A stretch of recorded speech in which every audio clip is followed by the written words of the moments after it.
है या जो इसकी की है वो है फिर से हारा इंडिया में चाइना है। फो क्यों की एक वृतांत है और वर्धन के टाइम पे आया था। इसने नालंदा में अध्ययन किया।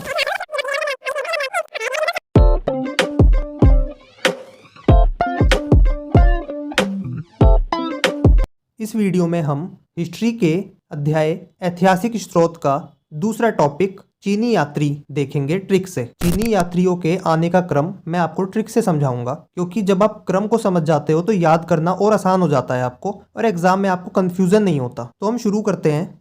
चीनी यात्री इस क्रम में आए थे फाहियान, शुंगयुन, हुएनसांग, इत्सिंग, मातवेनलिन, चाउ जू कुआं।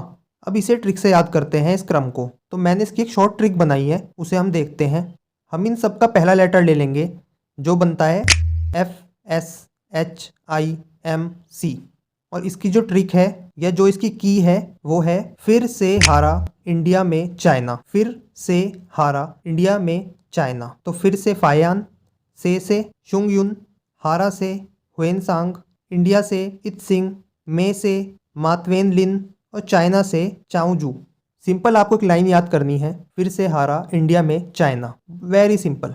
अब इनके आने जाने का क्रम देख लेते हैं। फाहियान 4वीं शताब्दी, शुंगयुन 6वीं शताब्दी, हुएनसांग 7वीं शताब्दी, इत्सिंग 7वीं शताब्दी, मातवेनलिन 7वीं शताब्दी, चाउजू कुआं 13वीं शताब्दी। इसी क्रम में आप इसको याद कर लोगे। अब हम इसकी आगे की डिटेल देखते हैं। सबसे पहले देखते हैं फाहियान। फाहियान चंद्रगुप्त द्वितीय के टाइम पे आया था। इसने मध्य प्रदेश का वर्णन किया है और इसकी रचना है फो क्यों की एक वृतांत है। और एक और क्वेश्चन एग्जाम में आता है कि ये कितने टाइम तक भारत में रहा, तो ये लगभग 14 साल के आसपास भारत में रहा था।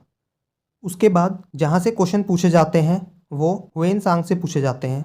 हुएनसांग हर्षवर्धन के टाइम पे आया था। इसने नालंदा में अध्ययन किया, नालंदा के बारे में लिखा भी, और इसका जो वृतांत है, जो इसकी रचना है वो है CU की, जिसे बोलते हैं पाश्चात्य संसार लेख। और ये लगभग 15 से 16 साल के बीच में इंडिया में रहा। उसके बाद ये वापस चला गया। उसके बाद इत्सिंग आया था। इत्सिंग ने अलग अलग जाकर बहुत सी जगह पर, बोध गया, नालंदा, वैशाली, कन्नौज, श्रावस्ती, कपिलवस्तु, सब जगह पर इसने यात्रा की है। और इसने भी हर्षकालीन जो समाज था उसी के बारे में, उसी का उल्लेख किया है। ऐतिहासिक स्रोत में हमें बस इतना ही पढ़ना है फिलहाल चीनी यात्रियों के बारे में।